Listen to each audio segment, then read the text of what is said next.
Welcome to another episode of the Black Cloud Collective podcast. I'm your host, Neon Demon, and joining me for the very second episode is Femi, aka Arrow. How are you doing, Hello, sir? hello, hello, hello. I am very good. Happy Yeah, Thursday. It's Thursday, right? it is Thursday. It's been a bit of a week, Okay, hasn't it? it has been. By the way, we are late in recording this, but Yeah, we it's are. fine. It is fine. It's going to air at the same time. It'll air tomorrow. Wait, what day is it tomorrow? No, it's going to air Saturday. Hey, mate, this Today's week Thursday. We're recording this. It's gonna air on Saturday. So yes. I'm gonna tell you a quick little story. Okay. I don't know if you know, there's a film called The Creator coming out to wait, it came out today, Yeah. and I didn't realize that when I was booking the tickets that I was booking them at 3 minutes past 12 in the morning, Okay. and I was like, and I could I was completely dead, and I ended up booking tickets for what I thought was Thursday night. I didn't. I booked them for Friday night. It's my mother's birthday on Friday. So I don't quite know what I'm supposed to do because I'm meant to be over there having dinner. So I'm thinking, do I come clean and tell her, I've got to go And early you because to I'm going to see a abandon your movie. mother's birthday for movie. Well, I didn't plan to. That's the whole point. Wait. Like This is not even a question. It's not even a no, I'm good. I've the time is perfect. Well, I say perfect. I might have to excuse. Oh wait, no, I'm driving. Shit. I've just realised. Who like birthed you into this world, by the way? Well, Who gave you the opportunity to see this movie you're going to see on Friday? oh dear. Exactly. Exactly. Well, look. It's her. How old is she? Fuck. Doesn't matter. Doesn't matter. It doesn't matter. She'll understand. This is no. Fuck, man. You're right, aren't you? Wow. Jesus. Okay. Imagine if you, let's say you were having a birthday party, right? You Yeah. invited all of your closest friends, and one of them is like, "Shit, I can't come because I got to go play Call of Duty with my other mates." Fuck. You're right. I know you are. It's okay. What shall I Go do? see your mom. Okay. So, What's been happening? oh mate, so much. Like this week has been a gold mine, an absolute gold mine. Probably for content creators, for like news outlets, this has been a really good week. But for Microsoft, it's probably been their worst week in a long time. What happened now? But it'll get better. But we'll see. We'll get to that. So there's the whole ABK thing going on. Activision Blizzard being purchased by Microsoft. It's a bit dormant now until October 18th. Until that's the deadline. So I'm hoping to hear something going on. We know that the CMA, So we said that's the deadline for what exactly? the decision for this for CMA to approve it. They've provisionally approved it based on Ubisoft taking their cloud license and running with it basically. So during this process, Microsoft and whomever, Sony, can upload documents to for or against the case. So Microsoft lawyers made a bit of a whoopsie, didn't they? They upload a PDF, and someone noticed that if you open these PDFs in Adobe Acrobat, you have access to some files that nobody was meant to see. And what we weren't meant to see was the entire Xbox plan from 2020 until 2030. Oh, it gets better. I mean, it is a bit out of date. Can I? Can I? Okay, you know what? Go on. I, mm, I do be. I do be thinking that some of this stuff here, there is no way. Like, come on, there is no way someone would just accidentally upload a PDF document that happens to have the entire strategy for a timeline for what's to come in terms of games coming to Xbox, or just the Xbox plans for Not just games. just games, right? I, I, I mean, that's one hell of a marketing tactic. Well- if it's planned that way, or it's one hell of an oopsie. But either way, When the news first broke, people were kind of blaming FTC. Do Okay. you have you followed the case at all? Honestly, I've only, I think when we talk about it, that is, and I might Yeah. see like just bits and pieces on the Well, interwebs. Then the yeah. FTC and the CMA are pretty much alone. They obviously they went through court. They lost. That's a whole thing that was that happened months ago. Question, Okay. and this is, I'm not saying this more for like the audience, but also more for myself. What is FTC and what's the CMA? These are the bodies. FTC is the American body that regulates competition. Competition is a very key word because the FTC and the CMA is the UK's variant of that. They look at like monopolies or what they perceive to be monopolies and they challenge them. Right now they're going up against Amazon because Amazon have a bit of a problem with their workforce in terms of no, the workforce has a bit of a problem with Amazon. But that's another thing. That's another thing. Different Basically, podcast, guys. they challenge these companies who they perceive to be making some bad moves. Yeah. Microsoft has been fighting with the FTC for over a year now. So the ABK, the Activision Blizzard King purchase for $69 billion has been going on for a long time. Basically, everywhere, everywhere, like Europe, Brazil, they've all approved it. I can't remember off the top of my head how many of these bodies approved it, but everyone except FTC, they sued, they lost, and now the CMA, who have conditionally approved. So basically, it's going ahead. It's going to go ahead. It's going to close soon. So during this whole process recently, obviously a lawyer uploaded this document. You wouldn't have seen it unless you would have opened it. It's my understanding you wouldn't have seen it unless you opened it up in Adobe Acrobat because you can access hidden files. I don't know. I don't even know how. Like, I'm still trying to think as to how exactly that works because yeah, okay. It was probably It was definitely uploaded by accident. It was basically attached by accident. That's what I was gonna say. It has to be an attachment as opposed to, let's say, the file had like a back cover where only Adobe Acrobat could just like flip and like, oh, by the way, we we have the plans Yeah. to all the games and timeline. So yeah, it must. Okay. It's a whole thing. It's really embarrassing for Microsoft. It does turn out that it was them. Basically, the FTC came out and said, "Oh, it's not us." They were like the first ones to say it's not us. Microsoft.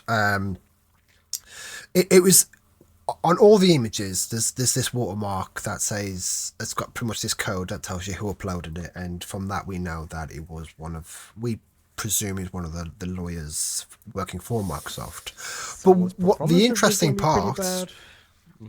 The interesting part is what we got from it, and we got a lot. So we have seen this new slideshow, and we know now that Microsoft is planning a refresh to its Xbox Series X console, due to release in 2024. Think the Xbox Series X, but it's like got a cylinder shape, and its code name is Brooklyn. Now, what's interesting about this one is that it's not got a disk drive, Femi. It is all digital. But we already have that though. No, we don't. No, we don't. We don't have a version of the Xbox. We don't have an all digital Xbox. We've got the Series X and we've got the Series S, both shipped with a disc. You're thinking of the PS5 digital edition, excuse me, and the PS5 disc edition. Okay. So we know what it looks like. We know that it will have 2 terabytes of storage, which is a terabyte up from the existing 1 terabyte, which is sat right next to me. You sexy. So we also know that Xbox Design Labs is also being utilized for these new consoles. So, I mean, obviously this whole thing came out. This pub was created in 2020, so it would probably be out of date. Since then, we've received wraps. Have you seen the wraps for the Series X? You know those smart No. covers for iPads, the ones. Oh yeah, yeah. It's No, I have. Yes, yeah, yes, picture that, yes, but it yes. wraps round the console, and we've seen a couple Oh. camo ones. We've seen a really nice Starfield one, and those Ooh. have come out since. Well, yeah, we've got the Starfield one. You can buy them now. I'm not sure if they're available now. Um, that and I don't know if that was their answer, if they're going to still go ahead with the console customization for the Design Lab, because right now Design Lab is just primarily for consoles. But that was mentioned, and everything I've mentioned so far is what they want to achieve for 2030. But we do know that they want this all digital edition to come out in 2024. It's probably their answer to what PlayStation 5 was doing at the time. Whether Right. this is still a thing, I don't know. Because PlayStation has basically buried their digital edition. It's very hard to get one. They don't want people buying the cheaper edition because obviously they won't make that much money. So, how do you feel about a digital edition? Is that something you're interested in? There's the whole Yeah. game preservation thing where, I don't remember the last time I did this and I did this and then this out. I don't yeah, remember no, that this mechanic doesn't yeah. work. I, does this look weird? Well, it's funny. For that. It's funny because Um, like for the I because I rarely use my disk drive, and I was talking to my mate Jeff, and he was like, he's not used his disk drive since he's had it. And I was like, wouldn't it be funny if that thing actually didn't work? Because we'd never actually know because neither of us use digital. oh, I did try. I mean, because I have the Xbox One X, um, Yeah. and the Xbox One, yeah, it does work. Because I have the Black Ops Call of Duty, Mm. and I tried it and it works. It works. Yeah. Just No, I'm yeah. thinking in But it terms would be of hilarious though if it actually was just there, yeah, just cosmetics. like it got me thinking, and I thought, because I remember scouring Reddit after the Xbox Series X come out, and there was a problem with one of the disk drives, which was solved with a patch, I believe. Yeah. And I never thought anything of it because I never use it. But then I bought I game share, and if there's not a game that we neither of us want to buy, that like neither of us want or he doesn't Yeah. want, but I do, Yeah. I'll get it on disc because it's usually if I can find it cheap, I'll get it on disc. And I think I bought Sniper Elite 5. No, it's Modern Warfare 2, the Call of Duty, the latest Call of Duty game. Okay. And I ended up buying that, and I thought, this is actually the first disc that I've put in my Series X. Wouldn't it be hilarious if it didn't work? Did it work? It worked. It worked fine. Okay. But it's like, it made me think, like, do I... There's no way they would actually just, make. There's no way they'll let that out No. like that. No, obviously, Thinking no one would try. There's no. Yeah. You see these reports and, you don't know how widespread they are. I mean, That would be after the the whole greatest red scam, rig though. thing... Oh, it would never be on purpose. I mean, because it's still in warranty. You send it back, wouldn't you? True, but the thing is that I think just going back to your question, Yeah. I personally wouldn't. I mean, I would actually find that useful. I mean, I would actually get that over a console that has the CD ports. Yeah. But I think for people that use their Xbox to play DVDs, I know people still have huge collections of DVDs, DVDs, um, Blu-rays. That's the one thing I'm Blu-rays, worried all of about. the things. Yeah, yeah. So I think for that, because I don't know how many people just have a standalone Blu-ray disc player. I've never, I don't, I don't even know of anyone that has that. So for that instance, I think for those people it might be a bit of a loss, but for me it will be great. I've gone back and forth multiple times talking to different people about it, and I used to buy Blu-rays for every film that I not only liked but wanted to rewatch. Yeah, So my favorite films Blade Runner, Ghost in the Shell, but yeah, then I stopped buying those films because then I started really getting into like digital films. yeah. So I transitioned into only buying my anime on Blu-ray because it's nice having that kind of thing, and it's easy to have them all in one place. Yeah. because it's hard to get anime digitally without going to different stores, and it was a whole pain. So I was like, you know what, I'll invest in a collection, and I rarely use them, but it's also nice to know that if I do fancy watching Attack on Titan, um, or a Silent Voice or whatever, I could just get the disc from my shelf and just plug it in. I don't know how I feel about it yet, even though I do primarily use my Xbox. Like everything's is pretty much digital. Like it's Yeah, I think again for me, like just thinking about it, I'm okay with that. I'm okay with yeah, saying, you know what, we're no longer going to have the physical CD components on our Xbox anymore. For mm, me, I'll be like, that is fine. I that's mean, fine. there are games that I still have on CD that I would love if they say, okay, if you still have this on CD, what will be the sort of practice? What would they do to sort of allow me to still play those games? Is there a way Mm, for me to, I don't know, return the CD and they give me like a code or something like that? yeah. So I think that would just be the only thing in terms of for people that do have their CDs of those of games that they have, how can they make sure that they can still go back and play them without having to pay for it Mm. again Well, on the marketplace? Xbox has obviously got the backwards compatibility program. Every game you can play is available Yeah. digitally. But also, if you got the disc, you just obviously put it in, and you're ready to go. You won't You have to can. pay anything else. Sure. But if you get those consoles that don't have the ability to, slide in your disc in there, then how would Yeah, would you and explain I it without think having to pay for them? like I hope I know that's where we're heading. I think it's too soon, but Microsoft is the company that does like to think ahead. And I would like them if they did go ahead with this. I can't imagine it would replace the current Series X because people still want that CD-ROM, that whole disk drive. But if they were heading in the direction of just digital only console, I would like maybe a separate like Blu-ray player you plug in maybe via USB. There's Oh God, no, well, no.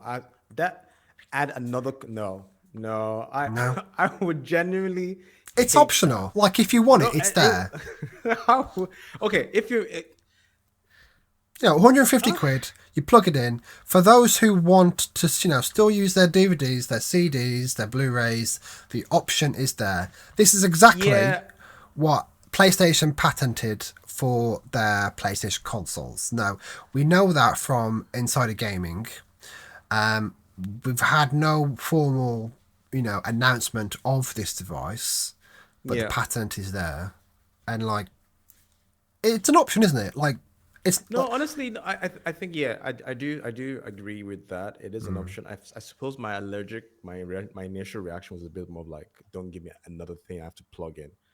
I think I'm just allergic to wires. just I'm yeah. just Oh, I'm just God. Yeah. allergic I've to sit under wires. your desk. I know what you mean. Yeah. Look, if you, you know what, I'm pretty sure I can hire someone that knows cable management that can just come in Well, and just sort up my shit. I Okay. think it was one of your streams. I was like, when I come down, me and you are gonna take some time because I've got cable management for days right here. I've I got all cannot. these like Velcro connections, and there's all I sorts of have stuff. I have all those things as well. It's just that something happens and then it's always a pain having to. Yeah, So you move know it. what, you know what. But anyway, I think yes, like in practice, it would make sense. Give the people the option to have another component that they can plug in and still be able to access all of their physical disks. That makes sense. Yeah, Yes, I agree with that. yeah. I mean, But how much would it be priced?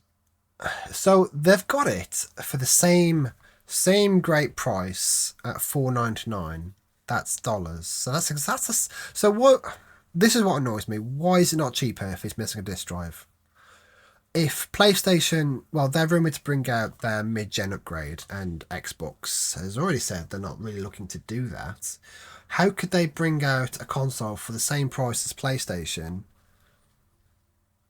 with less? It doesn't make sense to me. Yes, this is out of date, as in this was formulated in 2020. Phil Yeah. Spencer's already come out and said, our plans have evolved. We'll see what that means. But for me personally, I think one of the most exciting things to come out of this is what they've called they've got a code name. They love their code names. Codename Sabille. This is their new controller. Now I don't know if you've seen it. I've put it on the run of show. Yes. This is a noticeable change in what we currently know as what we've seen. So the new controller, codename Sabille, it's set to be announced early next year, which obviously didn't come to pass. So it might be next year, as in 2024, for $70. So what's that? 50, 52, 53 quid. But what's interesting about this one is you look at it, and probably by now anyone who's watching this podcast might have already seen it. It's a two-tone controller. You know what? It kind of reminds me of the Stadia. Like basically like this. This is what it kind of looks like. It's more simplified, really, isn't it? It's like it's going for that. It's basically a two-tone control pad. It's got like a shiny white face with the grips. Pretty much the lower half is like black, like the same kind of grip that you'd find on the Elite pad, which you've just showed. Yeah. But what's interesting about this one is what's packed into this little device. So it's got precise haptic feedback, which is what the PlayStation 5 pad's famous for. VCA haptics, which double as speakers, which that's an interesting development. Wait, what? So it's haptic. So from what I understand, it's double the speakers. So you can have game audio coming out from the controller. Yes. But they come from the haptics. I got Bose on my controller? Yeah, man. I mean, I turned them off on the PlayStation because it's very low quality, and it can be. It's funny because like I was playing Horizon Forbidden West. No, I was playing one of the Horizon games, and not knowing that was a speaker, I thought it was a mic. I was like, well, where's that noise coming from? No, it wasn't Horizon. It was Death Stranding, and I think it was a baby or something. I was like, what the shit? It's like 8 o'clock at night. I'm hearing a baby cry. What the hell's going on? I would have left that room immediately. Dude. That is one of my worst nightmares. Hearing like things that freak me out. I know we're going on just a slight tangent. Yeah, clowns and porcelain dolls, and then random baby cries where you know you don't have a baby next to you. That would freak the shit out of me. 100%. It bothered me. I paused the game and I stood up, and I was like, "What the fuck is that? Where is that coming from?" Yeah. And so I think that's quite interesting. I mean, that's something they could lean into for, if I'm creep the shit out of me. That's great.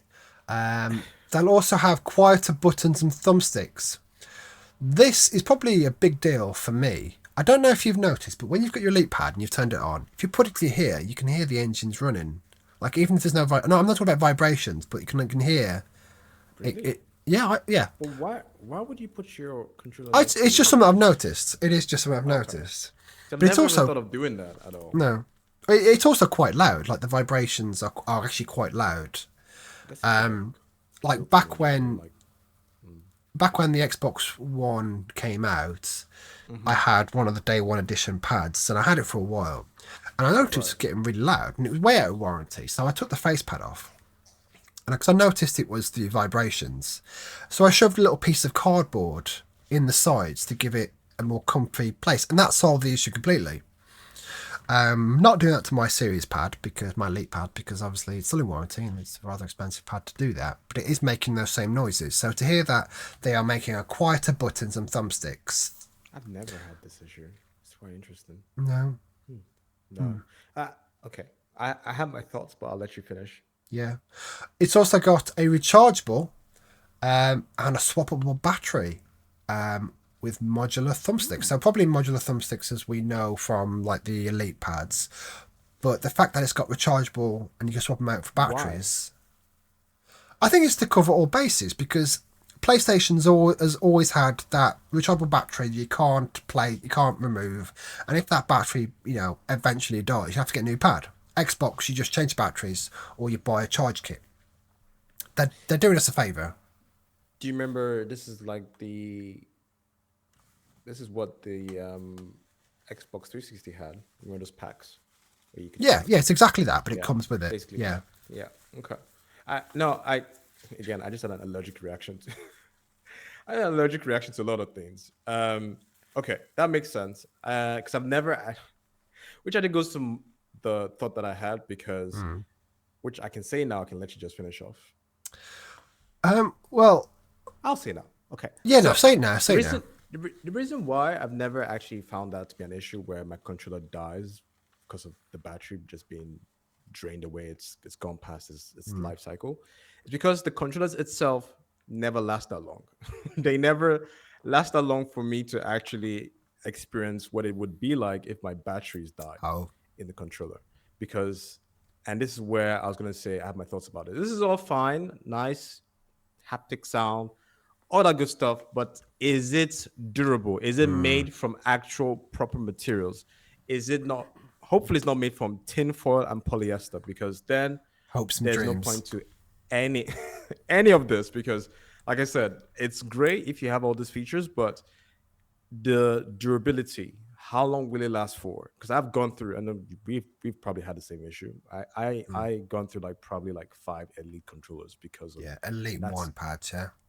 that is, yeah, elite, yeah, and that's you know how those controllers are quite expensive, so Let's dig into that then, because I've got thoughts on those Elite pads.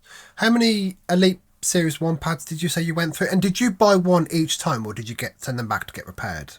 honestly, I didn't even bother sending them back. I should have done that, but I bought a new one each time. Yeah, each time. The problem is these pads, they are phenomenal. When they work, they are phenomenal. Now, with all the issues with Series 1, I was like, you know what, I'll wait till they do an upgrade. So they did Series 2. And I sent back my fourth one in June. And it, like, they know they've got a faulty product on their hand, but they can't admit it or else they're admitting liability. And doing so would cost them a lot more money and make them liable to being sued. So, with every time my pad has been out of date, Yeah, they've taken it anyway and repaired it and sent a new one back because they know. okay, The problem is, like, I've had each pad has I've had different issues. I've had the first one was the bumper button. The right bumper button went, then the thumbstick yeah, I had got that. drift. I've I had had that too. soft A, B, X, Y buttons. That's the worst one. It's frustrating because these are the best pads on the market. They really are incredible. Like, I can't play a game without my paddles anymore. I'm so used to using them. I didn't even So, use the paddles. I'm just really? Oh, yeah. mate. Yeah. For me, I love the feel. I love the weight of the controllers, and I love the Mm, feel of them. And like you said, for first of all, the trigger control, all those things, great. mm. When they are brand new from the box, they are literally gold. Got It him, is yeah. just the nicest thing to play on in terms of Mm. like controller. It just feels right. But when it starts to break, it is absolutely frustrating because then you realize how much you paid for for the controllers, and you're like, come on, if you're gonna pay premium price, give me premium materials. You Yeah, know, like yeah. it makes no sense. And on here in that actual infographic, it says, which I like what they put there, durable and reliable. And the second point, bullet point, it was like improve longevity. So I wonder what they mean by that exactly. Are we talking like between 1 to 5 working days? Are we Uh, talking like are we are we talking like months? But like you said, I like that they've highlighted that. At least I'm mm, hoping, given that they put that on there, that means they, like you said, they're aware of yeah. the fact that their controllers are not the best in terms of So, for durability. clarity, they did write under sustainability, recycled materials, less resin, repair, and disassembly. What I don't see on here is Hall effects thumbsticks. I don't know. Do you know? Are you familiar with Hall effect thumbsticks? No. They've been around for God knows how long, and it's basically, oh, I don't know the gist of it. I can picture it in my head, but basically it kind of there's you can't have stick drift because there's no plastic rubbing against each other. It's not rubbing against each other. It's all done with like magnets, I think. I don't know.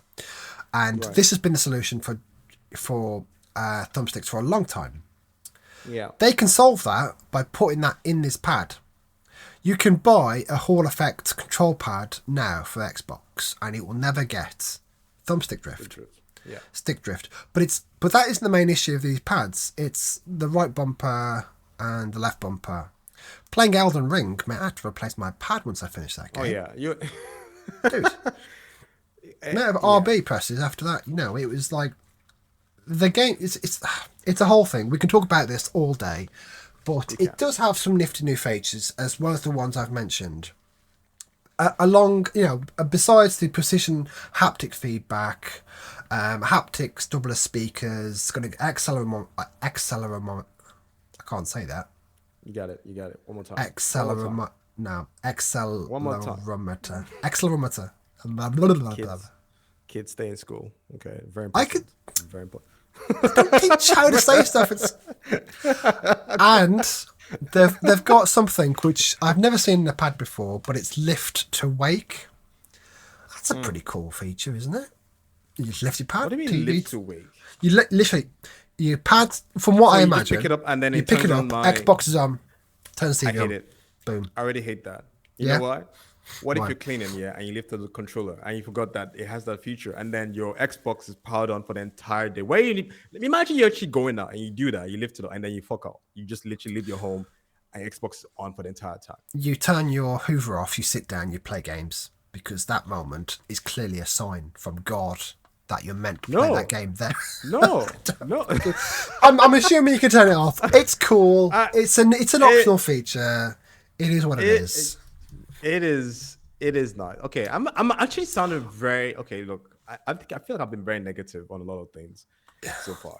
Yeah. I think I'm just being very practical on like actual, like this features, like what would happen in real life situations on a normal, not like in a very perfect scenario. You know that. Yeah, like everyday normal situation where you're just trying to do something, you just pick up the pad and just. But no, I do think it's great if you are intending to play at that point in time, for sure. Well, I don't know, 'cause, like if you buy a Elite pad, you get this little dock down used to charge it, and I use that, so my pad always goes in the same place. You could just get used to using that, because then you don't have to worry about plugging it into charge. It just charges on the dock. It works for me. But, this is... it's an optional thing. The pad looks good. I can see what could be a share button, which is obviously missing from the Elite pads. They've added to the Xbox Series XS pad. So what do you this pad... Yeah. What do I think? Okay, what do I think? First of all, question. This pad, it's not going to replace the Elite series, correct? No, I think this pad, from what I understand, is what they would hope to be shipped with the new digital only console. Xbox. So their new standard line going forward. So I would expect an Elite Series 3 maybe coming from this. Okay, and this pad is how much? It's a great question. If you happen to $69.99. I would just pay for an Elite. Yeah. Oh yeah, absolutely. Anyone who's used an Elite pad would not want to use anything else, guaranteed. Because even if it's 69 quid, right? And Elite is probably around, I haven't bought one, but it's somewhere between 110, 150. Core is £120, I believe. How much is it? 120? £120. Because I bought a Core. I bought another pad. That doesn't come with all the. It just comes with the D-pad. No extras. Okay, no extras. Yeah. And honestly, if you're going to pay up to like 70, you might as well just add an additional 40 quid, and just get the Elite. Yeah. Oh yeah, absolutely. I mean, I would, but for majority of people wouldn't necessarily spend that money, especially with the track record that they have. And they have got a track record for 40 pads, but their returns have been very not generous. Generous is the wrong word. They've gone past what they said they would expect returns. Yeah. I mean, I've returned 2 pads outside of my return window because I've gone to contact and I was like, "This ain't on. I've paid this much money. why is my right bumper faulty? Why am I getting stick drift? I've paid this. Yeah. It's ridiculous.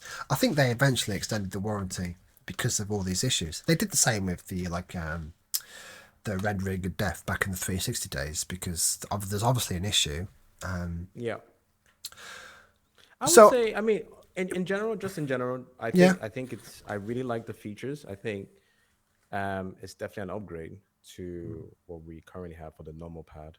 yeah, So I like it. I honestly, yeah. I do like it. It makes a lot I of sense, sort of I leveling like up. the look Yeah, of it. It looks the good. look is nice. It looks good. Um, I imagine it you can probably customize the look as well from like the different two-tone colors you want, maybe potentially. Yeah, potentially. There's no Um, doubt it'll be in the Xbox Design Labs at some point. exactly. This will be, Yeah. looks like. I mean, we don't know if this is final. Mm. Like I mentioned earlier on, this is a presentation, a slideshow from Yeah. 2020. So Phil Spencer, as I said, he's already said that his plans would evolve. Who knows what changes? But these weren't the only things. Hardware isn't the only things that has been announced. Oh, And I say announced, and I don't mean that word. I mean leaked. Is that the right unannounced. word? Whatever the right Yes. word is. There's also some games, some Bethesda games. We know what Bethesda's been cooking. So let's go into it. So, two remasters.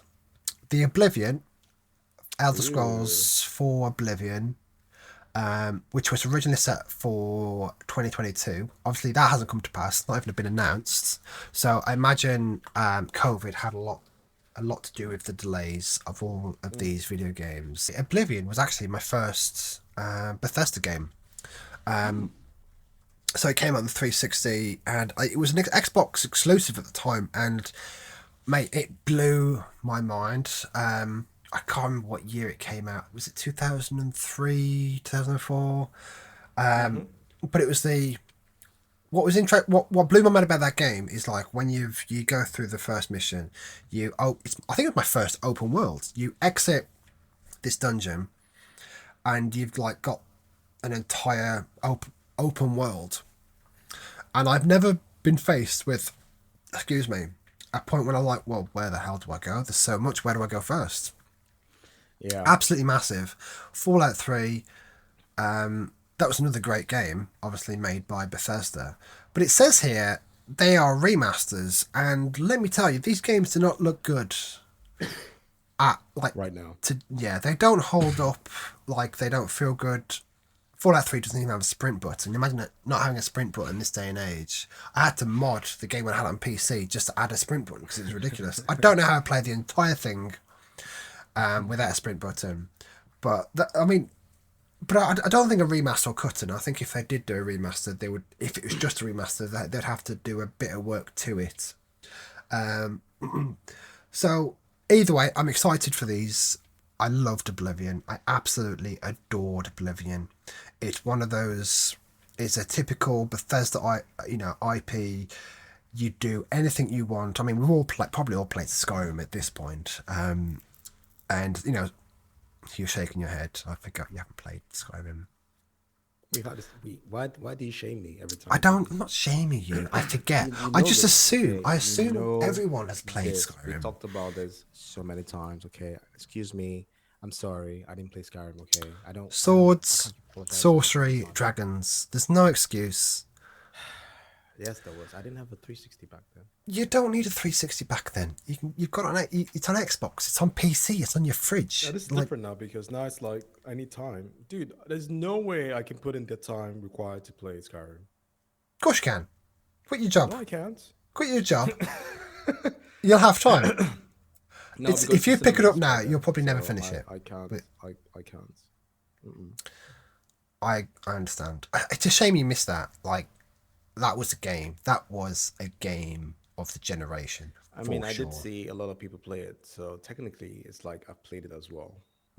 I can't. I've lost count of how many times I bought. I think there's very few games that they release, every so often re-release, and I think that's one I've bought almost as much as I bought Resident Evil 4, and I've lost count of times I've gone through that game. But we're talking about Oblivion. Oblivion was that was the first game that I lost my save 300 hours. 13-year-old boy losing a 300-hour save, mate. I think I was ready to commit suicide. I was ready to hang myself. I was like, and I forgot about this. I had a home, and I was like, for convenience, I'll put all my stuff in one storage in this drawer as I enter my house. That's a big mistake. Big mistake. Every time I entered that room, I had to wait like 20 minutes before, for it to load everything in. And I added so much to it that it corrupted my save. Mate, that was a traumatic moment in my life. I think from that point on, I think it taught you a lesson, right? To Yeah. become much more Conservative. practical, right? Yeah. It's like I had all these things that looked good, but I didn't have room, so I'd stored them, or I'm a hoarder. I'm a hoarder. No, I would, yeah. Alongside these two, we know now this one has got me pretty excited. Doom Year Zero. Okay. So Doom being, the recent one we got. You know how I feel about Doom, right? You know how I feel about Doom. How do you feel about Doom? No, I'll tell you. Carry on. I kind of. So No. they rebooted. When did they reboot Doom? They rebooted Doom, didn't they? For the Xbox One, PS4. When did they do that? Oof. Was it 2018? I want to say either a year before that, actually. You're right. It says here 2016. That doesn't sound right. I was gonna say it felt 2016? much more. It felt much more older than. You're right. Yeah, 2016. And then we got Doom Eternal in 2020.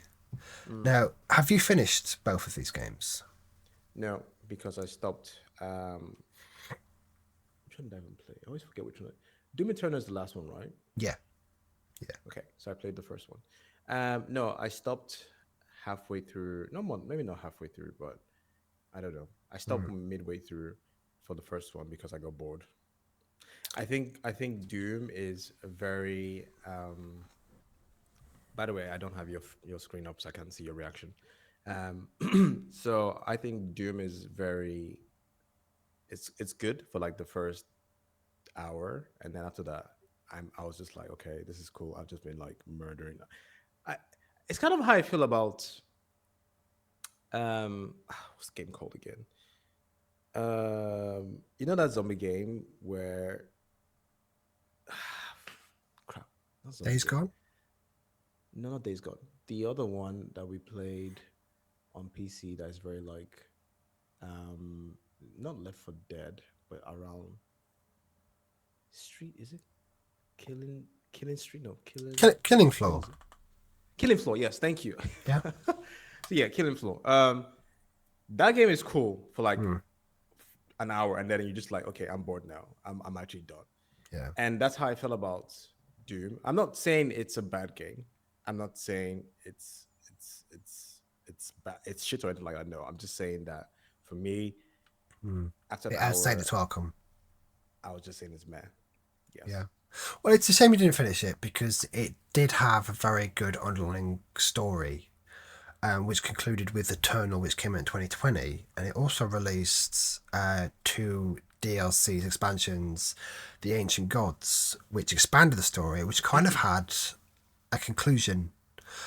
But what it looks like with Doom Year Zero, obviously Year Zero, it kind of sounds like a prequel. Now that would be interesting because I love these Doom games because you have this entire map. There's lots of hidden secrets. I just want to know who Doom Guy is. Well, maybe Year Zero. Well, it says here Doom Year Zero and DLC is expected to release this year. Obviously, nothing's been announced, nothing's been released. Second set of DLC was meant to come out next year. So obviously, COVID has had a part to play. It's moved everything forward by maybe two years.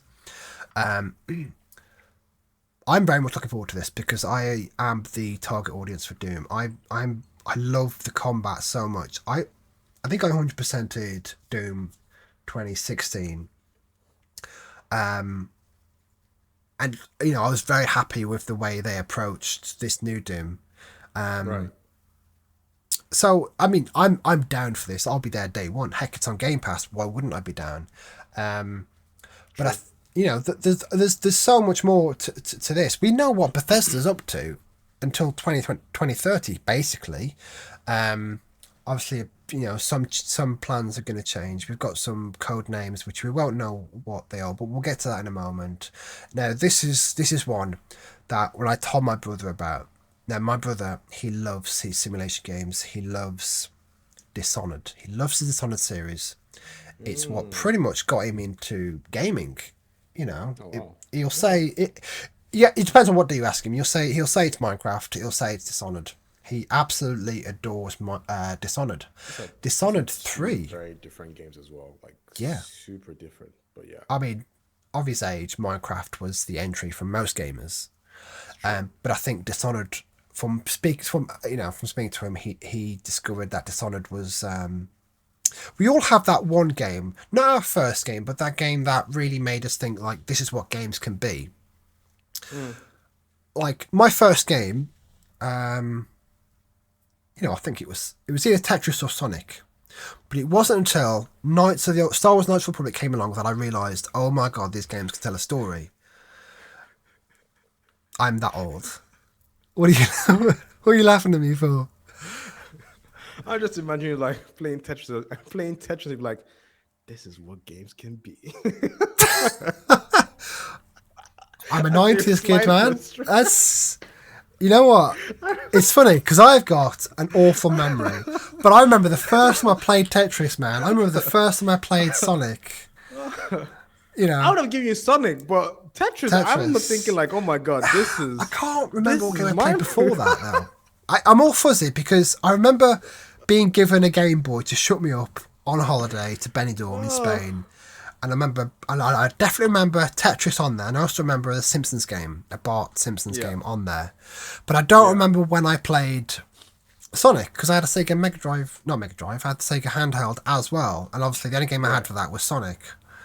Right. But I don't know which came first. But either way, they're not my first games, but the ones that stuck with me was Halo and KOTOR, because these told stories. These was what made me fall in love with video games.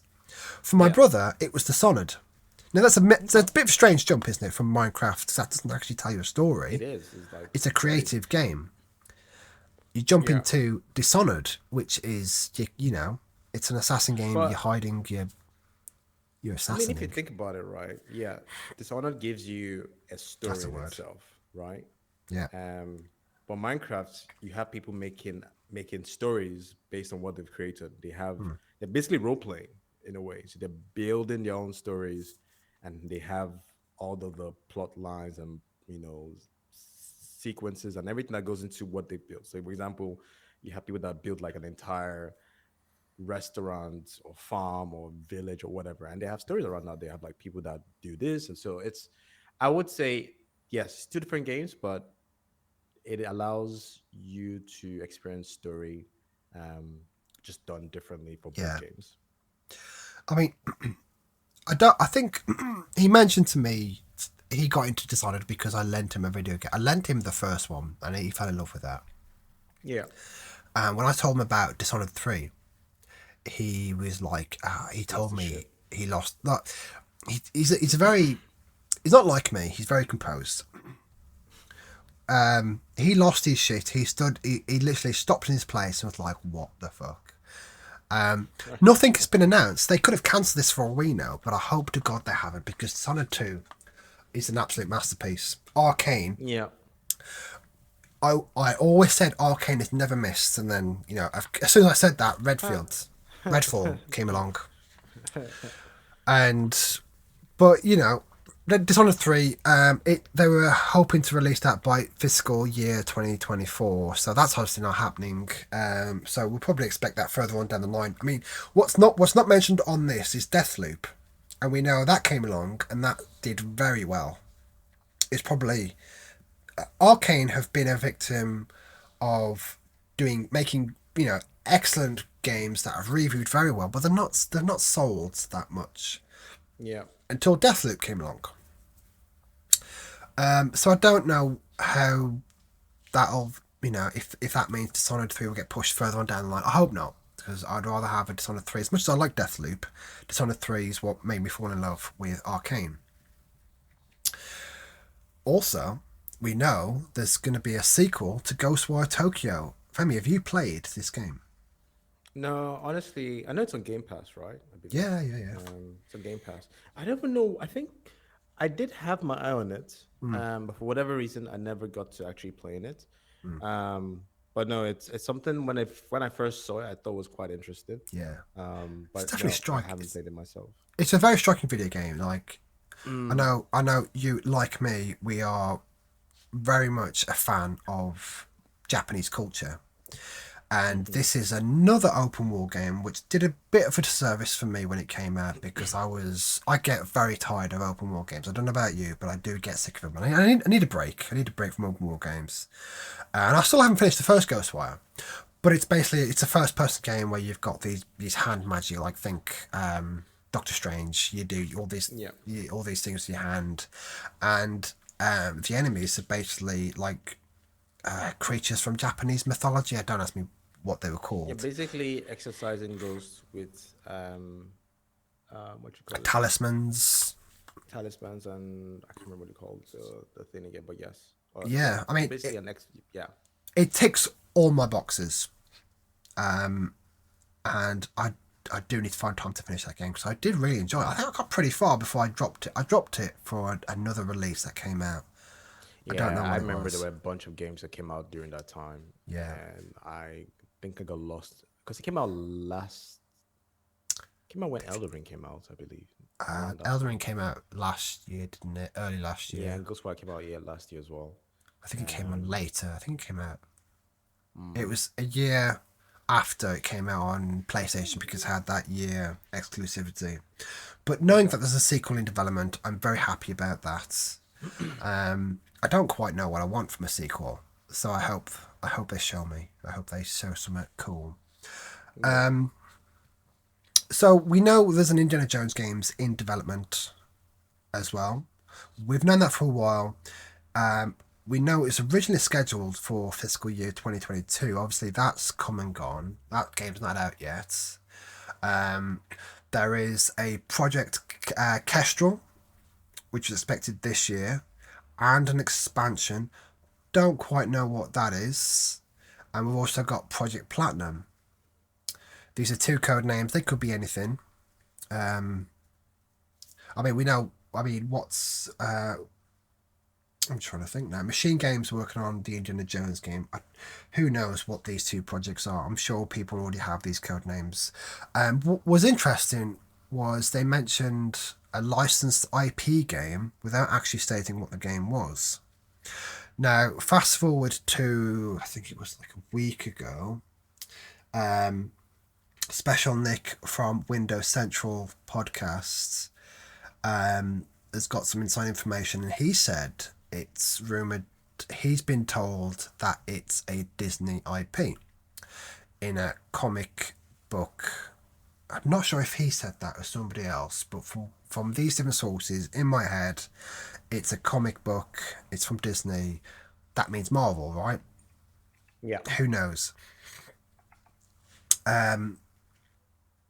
So that could be interesting. We know that the team behind the Elder Scrolls Online MMO is working on this game. So does that mean it's MMO? We don't know. We have no idea. We would presume so, because obviously they've built that studio from the ground up to make an MMO. There's rumours out there it could be a Mandalorian MMO, but that doesn't fit the comic book rumour. Who knows? These are all rumours. Take it obviously with a massive grain of salt. I would much prefer, a game like Star Wars, Survivor, rather than, an MMO. But we don't know. What Honestly, I can't even. I can't think of any game that I potentially looking forward to from like the Disney brand. Or I mean, not there's not a game, any sort of game. How do I phrase this? I'm not really You looking for. I saying don't think. not looking forward to, or something you would No, it's want? nothing. It's nothing that I have like in mind. I was like, oh, I cannot wait to play the next Avengers game or the next this. I think they need to give me something that I didn't know that I You wanted. wanted, yeah. Yeah. So, out of the So Disney IPs, if you got to choose what game this would be, you know, you've obviously got Marvel, you've got Star Wars, you got heck all the Disney cartoon stuff. What would be your dream honestly, game from this? because the last sort of Disney thing that I played was the Star Wars game. Um, What, Jedi Survivor? yes. Yeah, But no, the one before that. Fallen Order. Yeah. So and that was cool. I That need to was good. finish it, but I haven't finished it. Yeah. So I really don't know. I mean, I wouldn't mind. Would I want another Star Wars game? But what would that look like? Do I want? I don't know. Honestly, I think for me, they have to give me something like I said that I didn't know I wanted till I see it. Um, Well, we what about know. you? Do you have any? I mean, you said Star Wars, right? You mentioned Star Yeah, Wars, like I another would Star Wars. prefer. Okay. I like a lot of people. I've fallen out of love for anything Marvel at all, really, these days. Like Mandalorian, that I would love a Mandalorian game. I don't know what That'd be that would pretty cool. be. I know I don't want an MMO. I'm getting a bit fed up of the MMO formula completely. You want like linear story. Or even just a semi-open world, like a linear open world, wide linear open world. I'd be happy with that. Okay. It'd be nice not playing a Jedi and playing the Mandalorian. That would be pretty awesome. I mean, I don't. To be honest, if I didn't know that they are remaking Knights of the Republic, I would have said that, because that's, Yeah. as I mentioned earlier on, that's what made me realise that games can tell a decent story, and even now very few games can tell the same caliber of story that BioWare told with that game. I think I'd be happy with Mandalorian game, whether it's a third person shooter game. I'd be happy with that as long as it's not MMO. Heck, I would. You know what? We've had Jedi Survivor. We've got Ubisoft's Star Wars Outlaws coming out soon, which I think is a third That is person true. action That is adventure very game. true. Yeah. I would very much like a cooperative action adventure game. We Ooh, don't get many that's a of good one. those. We don't No, get we many of don't actually. those. We don't get a lot of co-op games like that. That's No. true. And I think, like you said, we're already going to experience a non-Jedi kind of a kind of game, from the Star Wars Outlaw. We don't know where that's going to be.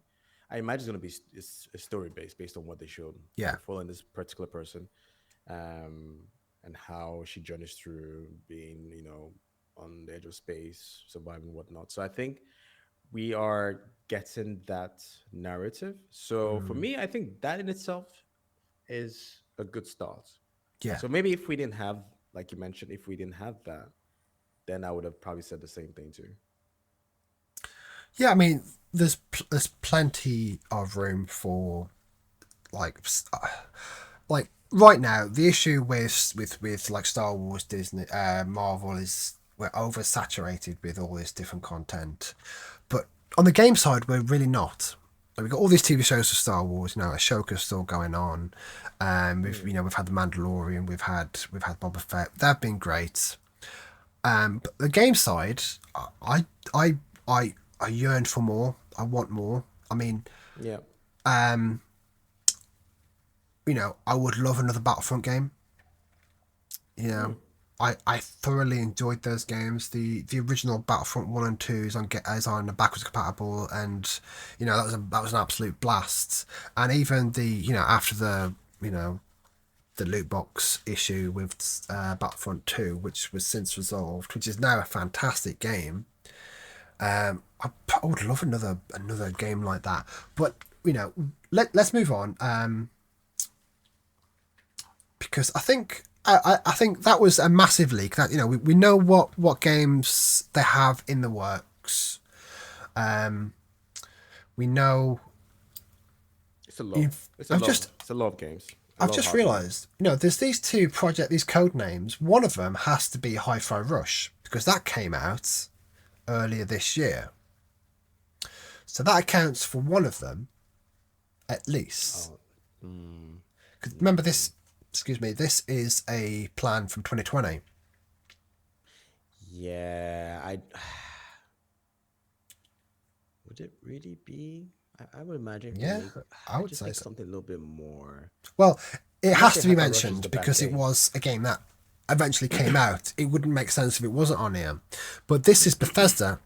If you're an Xbox fan right now, you know exactly what's going to happen until 2030 in terms of hardware and games from Bethesda. Now, I've got a Yeah. question for you. Mm-hmm. Sony has not, well, they've not announced anything. It's been leaked by Inside Gaming. This guy has his track record is impenetrable. He's already shown he's already leaked that he will be releasing a mid-gen upgrade. Not to be confused with Xbox's mid-gen refresh, which is offering minor improvements. PlayStation did this last generation, so did Xbox with the Xbox One X. How do you feel? Xbox has this narrative of being the most powerful console. Mm-hmm. How would you feel if that was no longer the case? PlayStation brought out a console which was maybe 1 to 2 times more powerful than the existing PS5, and Xbox brought out a refresh for the same price.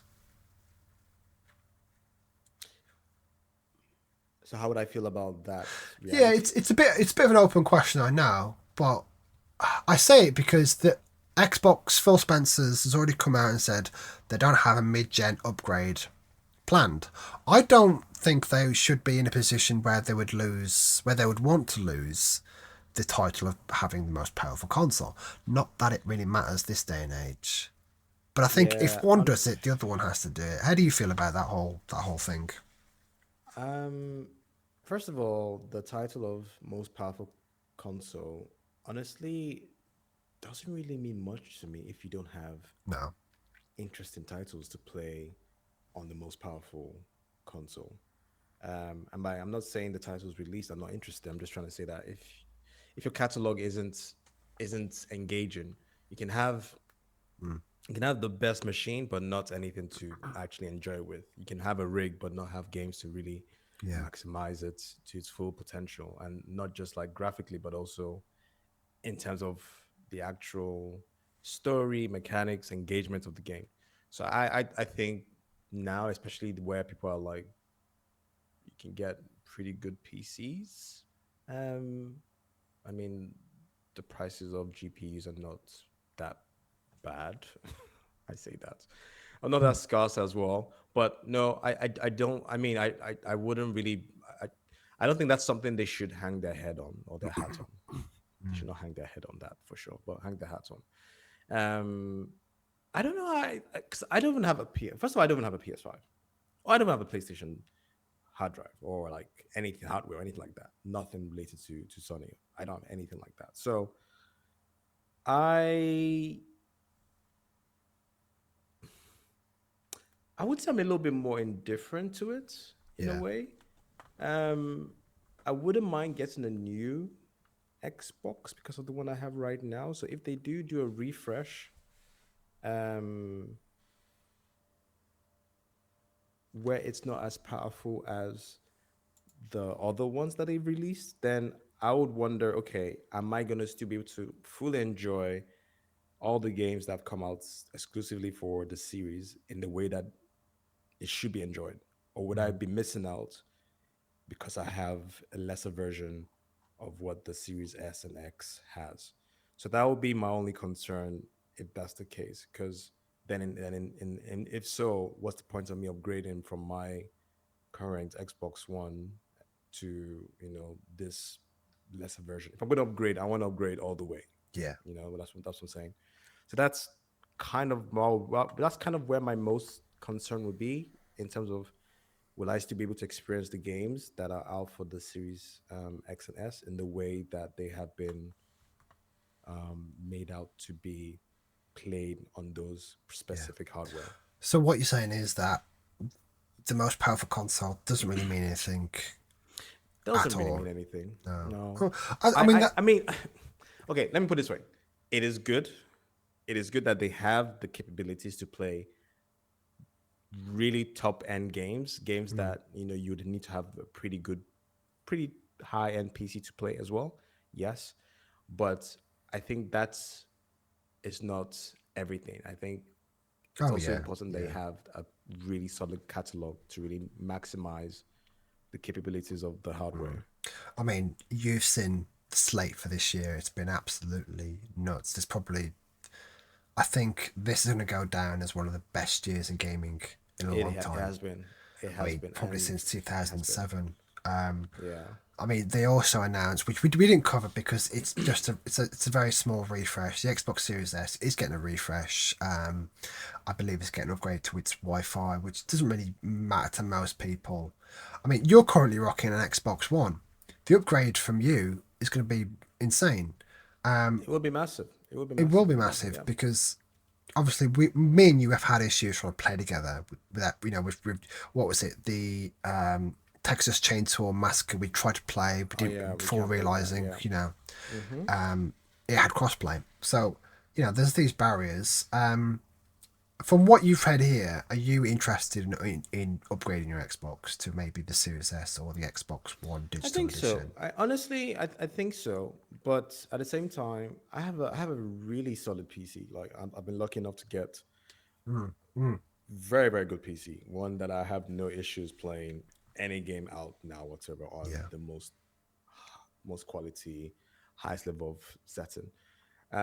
So unless it's a case where, let's say, for example, Mortal Kombat, if they didn't have crossplay, um, then I'll be thinking, okay, if they have more games where I can play with, let's say, for you or other people that I play with on the Xbox, then I'll be thinking, okay, for that yeah, specific reason, I'll be more inclined to buy another Xbox, as opposed to just getting it because yeah. it's the new thing. Like I said, I have my PC, which allows me to play majority of the games on the Xbox because Mm, of Game Pass, which is great. And if not, yeah. Steam Uh, and whatnot. So, with PlayStation um, eventually porting those games to PC anyway, they've just announced that the Horizon Forbidden West Ultimate yeah, Edition, Complete Edition, is coming to PC. And I think yeah, that'll be a year after it came out on PlayStation. So that's great for you. You're currently still going through God of War, the first God of War, on PC right now. So you're yeah. obviously patient enough to not need a PlayStation 5. I'm actually to that point. I'm actually more inclined to buy a PlayStation 5 than I would an Xbox because yes, I know they are bringing the games over to PC, but it's not coming out like it's trickling in, right? It's not like a floodgate of all the games. That's true. For That's example, true. And I think that's on Bloodborne. We don't purpose. even know if that's coming out. Yeah, it is exactly right. It's a different strategy to what Xbox or Microsoft is trying to do. They want to build that ecosystem of like you can either play it on our dedicated Xbox hardware or play it on Day your one. PC, all Yeah. within the Game Pass ecosystem, right? So that's their own strategy. Whereas Sony is a little bit different, even though they have PlayStation Plus, but it's not the same I mean, one would for argue now anyway. that's less pro consumer because you got Xbox over here. A game comes out, you can play it on anything you want. You can, play it on the cloud via your mobile, your Yeah, tablet, your laptop, whatever. You can play it on your PC. You can play on your Xbox, it is. and Yeah, I get it. then I get it. you've got PlayStation who releases their game 70 quid, and then a year later, games comes to PC. You're paying another 70 quid. You're paying. It's like they're double dipping, and I don't. From a consumer perspective, I don't really like that. I understand it, and it's working for them. Oh my god, is it working for them? But I think it doesn't Do you sit know well with why? me. Do you know why? Because they have great games as well. They They have do really good have games. great games. They have great games. So it's a case of that's the same. That's what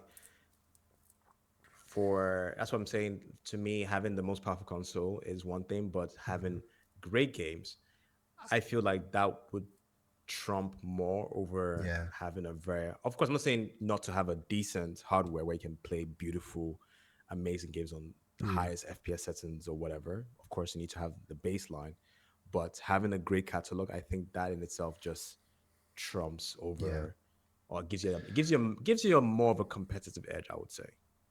Absolutely. And I think, as we mentioned, like this year has been absolutely stacked with incredible video games, which I think we can kind of thank COVID for because it's pushed everything down the True, road and true. everyone's released everything this year.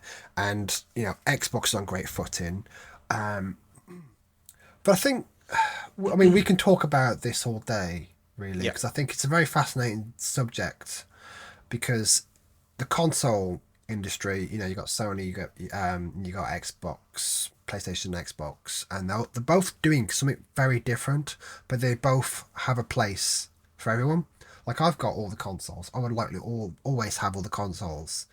But right now, PlayStation's going in a direction that I don't particularly like because Jim Ryan, he's committed to releasing so many games as a service games, like 10 until what 2030, I forget. However, I don't know, and that's not a direction I want to see PlayStation going. This is a company that has made their mark with single player cinematic experiences. You got Last of Us, God of War. These are incredible video games. true, Since he's true. been at the helm, we've had remasters, we've had remakes of these great games. This year, it's been bone dry in terms of PlayStation exclusive. There's been like third parties. And his first party is Spider-Man 2, which will sell gangbusters, by the way. I'm looking forward to that. Yeah, Those games are looking really always good. amazing. Looking really good. But like, we don't know what's coming out after that. We've had a couple of state of plays now. We've got Death Stranding 2 at some point. And on the other side of the fence, you got Xbox. We know what they've got in. We've recently had Starfield. We've got Contraband. Oh my god, we've got. I'm literally drawing a blank. I literally had a list of all the games coming, in the next couple of years from Xbox, and there's a long list. We've got Fable, Perfect Dark, Everwild.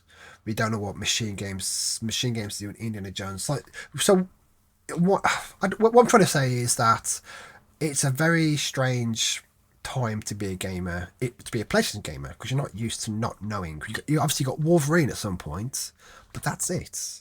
That is literally it. So I think we're due for a pretty baller state of play from PlayStation, if I'm honest. And Well, I guess we'll see what happens. Maybe they have something cooking. yeah, Um, their past two state of plays have been a bit mild in mm, terms of mm, releases. We got Helldivers, which looks incredible. It's like a cross between Starship Troopers and Halo's ODSTs and stuff. It's absolutely it is dope. good. Mm. So yeah, I mean that's basically what Xbox. It was a massive leak. It's made the news, as you can imagine. People have gone Yes. nuts. Yes. So, and it's what's crazy. We've mentioned we've listed all these games that are coming from Bethesda, these new consoles. That's just Bethesda. We don't know what Xbox Game Studios are doing. There's like what 22 odd studios under there, and we don't know what It's a they're lot of doing. studios. It's a lot of studios. And And I think when they were all acquired, we said, hey, now that you have all the studios, we want to see all the games to be churned out, pumped out. And I think we're slowly seeing that. Of course, there's probably a lot more in the works that we're um, we not we yet know a out there or lot. privy to. Yeah. Yeah, I forget who it was. One of the Xbox execs would like a first party game for every quarter Oh going wow. forward. From each studio. They've well, not from each studio, but as the Xbox ecosystem. Okay. So we've kicked it off with Starfield. Starfield has had 10 million players, which is absolutely insane. We got Forza Horizon coming out next month. We've still got Fable. We've still got Perfect Dark. Heck, there's a Gears game at some point, which I'm looking forward to. We're both, very, very big fans of Gears. But nothing new though. I mean, we have Avowed or Awoken, whatever it's Oh yeah, called. Avowed. Yeah. There's a game from Obsidian, Maybe. the Clockwork game, which I forget the name of now, from Obsidian. Um, there is a list. There's so many. There's Lot. another one made by the people who did that crazy game. I'm blanking on the name. I literally had a list of all their titles, just in case it came up. Just in case it came up. Um, but it's out there. You can find it if you want. Well, I think we've got one more topic. We'll move on to that, and then we'll come to a close because we have been rambling for a while, and this will be a short topic. We did be chatting. We did be chatting. We do be chats. This one is probably more up your alley than it would be mine, considering. Oh, I would say so. I'd say you're more of a Blizzard fan than I am, in terms of your mild addiction to Overwatch. It's not mild. It's full blown. It is full blown. Truth. It is a problem. Thank you. So, BlizzCon has been announced, November 3rd to the 4th, and they've kind of put out their plan for that week. And well, let's go through it. I'll just pick the highlights, what I find interesting. Opening night, this year's biggest news and key reveals. What? So let's look into that. You remember when they revealed Diablo Mobile and everyone just literally flipped their mind? This is not what we wanted. Do you not have a phone? Yeah. Oh god, that'll go I down in remember- history. I still remember the guy that. That was great. That was great.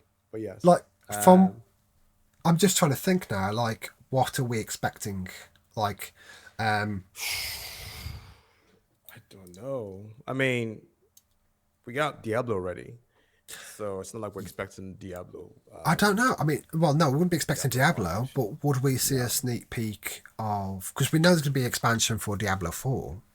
Yeah. Could we see a sneak peek? I mean, what other IPs have they got going on right there? They've got World of Warcraft. Are we due for another WoW. expansion? Excuse me. Probably, most likely. Yeah. Yeah, probably. I would imagine they probably have something. When was the last one? Was this the last one that came out? What, like, this year? No, it wasn't this year. I think it was last year. I played it. Okay. I was conned into buying it. That's a whole other story that will annoy me retelling. But I don't know. I think more than anything, if they did reveal anything, I'd want it to be Diablo related, because we had a long conversation in the last episode about basically the post-mortem of the game, how we finished it, Yeah. dabbled with the end-game content, and just Yeah. moved on. Yeah. Not what we hoped from that game. We hoped it would stick around a lot longer. Truth of the matter is, season 1 was a bit of a letdown. So I'm excited to see what's going to be cooking there. I think, they've got a lot of IPs, now that they will eventually be owned by Microsoft. Phil Spencer's already name dropped StarCraft. I would love for StarCraft to come back. Whether we'll see that, whether they've been cooking it up, I don't know. Who knows? Hearthstones? I'm not sure about Hearthstone. They did announce that they are letting Oh, that's true. Yeah. some employees go, didn't they? There's been a lot of layoffs this week. Just a side tangent. Man, there's been a lot of layoffs in general. Epic are letting go 16% of their workforce, which is 1,600 people, I think. Creative Assembly, they've had to let people go, and it's all happened over the course of a week, which is absolutely nuts. Yeah. But I think in terms of BlizzCon, I can see here that there's the Overwatch symbol. There's a new hero to be introduced. That's cool. We like new heroes. Yes, we do. Play upcoming content for Dragonflight and Classic. So I suppose that answers that question about what we might expect from the opening ceremony. Overwatch World Cup.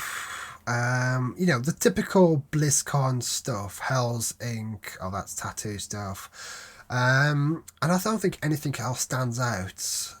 Yeah, honestly, I think for me, it's just what are they going to share with us about Mm, what I'm interested in, which is Overwatch yeah. and Diablo. I think more for Diablo because I have literally completely dropped off Diablo. I signed on, was it 3 weeks ago, because I wanted to make a video for a skit, and that was it. Um, but yeah, on it, yeah. Otherwise, just those two games. That's what I'm most curious about. What are they Mm. going to show us? What are they going to tell us? What are they going to reveal? Whether it's new characters for both games, actually. Maybe they might release a new character for Diablo, a new class, I should say. I'd like that. Um, That'd be cool. that would be, I mean, that would be a good way to jumpstart plus additional content. And then of course another character for Overwatch, or maybe, Oh, I don't know, updates what to certain what are we due events, for maps, new class maps, things like that. character wise for Overwatch? We've had a couple healers. Are we Yeah, expecting I a new think we might tank? I get a think. new tank. I think Yeah. might be a new tank. I would Yeah. imagine so. But yeah, those would be my key, my Mm. those would be my two key focal points Yeah. for BlizzCon. I think Where's that actually taking place? In the that's. States, right? Oh yeah, I think it would be in the States. I think it's held in the same Okay. place every year. I don't know. I mean, Yeah. BlizzCon is typically it's a convention for people. It is made for people who attend. There's always like content showed like to that audience only. I remember when Diablo 3 was Yeah. showed off. You know, we had to wait months before people who didn't attend could see it. So these events are for the fans, for the hardcore fans, and I'm sure it'll be great. I am very curious to see what comes from it. I'm not expecting much, but like you, I would like some Diablo content, mate. If they announce the Crusader class is coming, I would be hyped, absolutely hyped. Yeah. But yeah, I think that's all I got to say on the BlizzCon. Should we? Same. Yeah, you done with that? Brilliant. Yeah.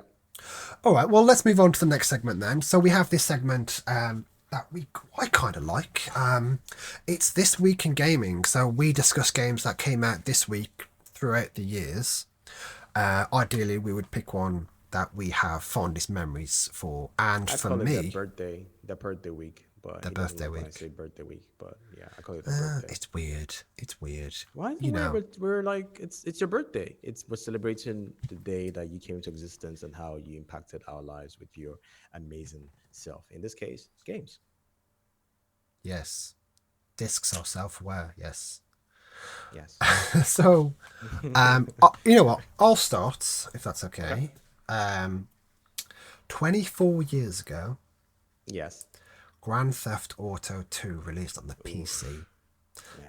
So that's not today. That's like 2 days from now. So a day before this episode would air, 30th of September. Grand Theft Auto 2. So did you play the original Grand Theft Auto or Grand Theft Auto 2? So I back then it was think, it was top down. yeah, I was trying to Yeah. remember which one this was. Man, this was, I played this, I think I played this one a little bit, but not Yeah. as much though. Man, I mean, watching, just looking at the images, I'm like, we have come a long way. Oh mate. Oh, so, the A jump long, from long way. GTA 2 to what GTA 3 was Yeah, because absolutely GTA 3 insane. was literally, because that is it was no longer top down, basically third person, Mm. and yeah, 3D. it was It was 3D. absolutely Oh my, nuts. it was But I crazy. I remember this game specifically because my brother, he was obsessed, absolutely obsessed with this game, and I would just watch it. I mean, he's only a year older than me, but I'd watch him play it, and I don't think neither the years that we had this game, we had the first one, we had the second one, we never actually did any of the story. I don't think we knew how to. We just pretty much anyone who gets into GTA, no matter what GTA is, you have a lot of fun just roaming about, Yeah, driving crazy vehicles and just shooting everything. And that's basically what I did for GTA 2. And it absolutely blew my mind. I just try like when I saw that this came out, I was like, first, oh my god, that was a long time ago. I'm old as fuck. But like I just trying to think like back then I put a lot of hours into these games trying to get the highest, most wanted level, getting a tank, finding all these Yeah. vehicles. And back then I didn't care for the story. I was just happy just shooting things, and I'd spend hours and hours and hours doing that. And I think, I was gonna say, honestly, my experience of GTA 2 is very limited. I yeah, remember playing it, but not as much as like the older games. But yeah, just listening to you just talk about it, I was trying to think about what games was I even playing back then. Probably more on the Super Nintendo and whatnot. But yeah, yeah, I think this was one of the very few PC games that I really got into back then. Um, mm, and it wasn't on my PC or anything like that. My uncle, he had a spare PC, and he would let me play games on that. Played Black and White, which is a Lionhead game. yeah, Played Doom 1 and 2 on like System Link, which was absolutely mind blowing for a kid. 6, 7 years old. Probably shouldn't be playing that game thinking about it.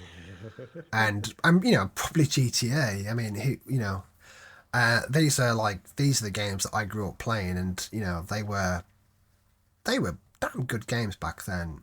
But the series has evolved since then. I mean, what we're at oh yeah, GTA 5, 4 now, 5, five. 5 now, and we've got one coming around the corner, which is going to absolutely obliterate sales records as the last GTA did, because that's still on the charts. So yeah, I mean that was my game that I chose. What was yours? Nice, nice, nice, nice. I'm actually gonna follow up with a bit of retro, some on a retro vibe right now as well. Well, all the games here will be retro, but N64, the Mm. Nintendo 64. Now, I I think everyone has memories Oh mate, of this 90s console. kids, yeah. Oh my God. Like it's always comes back to Mario Kart 64, Super Mario 64, and 007, Yes, and GoldenEye. or GoldenEye, I should say. So those three are iconic in itself. Mm. And then you have Perfect Dark, and you have what you call it. For me, I had WCW versus Nitro because I was super into wrestling back then as well. Yeah. Um, Oh, I didn't know that. oh, I was really really into Mm. WWE or WWF as it was called back then. But N64, this was the game where I would. So I didn't have it growing up. I didn't have the N64. I think at that point I still only had a Super Nintendo still. Mm. And one of my friends that I was close to, I think, well, it was the only way you would able to like find anyone is to see where all the bikes are packed at, and that's how you know this is where everyone is at because that person has the latest console. And at that point in time, my good friend he had the N64, and we would be at his place, and then another person had it as well. So we would alternate between weekends, like weekends. Saturday morning, I'll call like, "Hey, look, are you at home? What time can I come?" I was literally the plan. I'll get to his place around probably straight after midday, 1 p.m., 2 p.m. And we wouldn't see sunshine to like yeah, we wouldn't see Mm. sunshine for that entire Saturday. Like we'll be inside up until 6 p.m. unless something is happening at that person's house and we need to go out and then we go biking or go play basketball, whatever. But we would have those weekends where we would just not leave the Yeah. place. We would just be playing Mario Kart, we were playing Perfect Dark, we were playing GoldenEye. It was just to me that was the game that um, really sort of pushed multiplayer for me, GoldenEye, yeah. and yeah, really pushed multiplayer for me. So I don't know about you though, like because you had an X4, right? Yeah, dude. Yeah. Um, I was bought the limited edition Pikachu N64 for Ooh, Christmas. My brother got the gold N64, which wasn't really nice. gold, but I also inherited a lot of N64 games from my uncle. Yeah, And yeah. I thinking back now, man, I was absolutely spoilt with N64. I mean, I had GoldenEye. I didn't really get on board with the Zelda games back then. They weren't. I mean, I was far mm, too young to really mm. know what I was doing, so I ended up giving up. So I pretty much gravitate towards Perfect Dark. I remember getting that and like, hold on, why is this not working? I keep getting this error code. you had to go buy this expansion The pack. Rumble Pack. Yep. Well, no, it wasn't a Rumble Pack. It was like a red pack that goes in the N64. Yeah. Was it not the not the Rumble Day? Yeah. Sorry, It's called the Rumble, expansion the fresh pack, Yeah, and I pack. remember. Yeah. Sorry. Yes. Sorry. And back then, I remember going to this really out of the way game shop. Some Games Planet, something like that, whatever. And I remember like doing chores for weeks just to earn enough money to get a expansion pack to play this game. And mate, was it worth it? Like I loved. At this point, I played GoldenEye to death. Me and my mates, split screen. Heck, I played with my uncle with his mates. I mean, he's 9 years older than me, and his friends were the same age. I know, probably like in their 40s now. But back then, we would play more, split screen. I had no idea what I was doing. I can't even think how old I was back then. But these are core memories for me. And like, I love Mario 64, Pokemon Stadium 2.